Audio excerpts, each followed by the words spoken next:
రాజ్ ఫోన్లో ఇలా మాట్లాడుతూ ఉంటాడు. నాకు అర్జెంటుగా వీసా కావాలి, అలాగే నాకే కాదు నా భార్యకు కూడా కావాలి అని చెప్పి అంటాడు. ఇదంతా కూడా రుద్రాణి చాటుగా అక్కడి నుండి అయితే రాజ్ మాటల్లో వింటూ ఉంటుంది.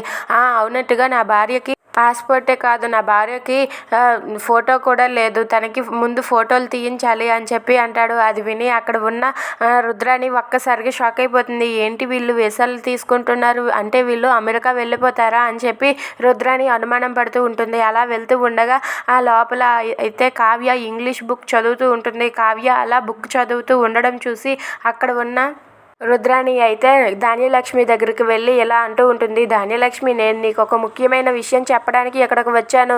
నేను కళ్ళతో చూసి చెవులారా వినే ఈ విషయం నీకు చెప్తున్నాను.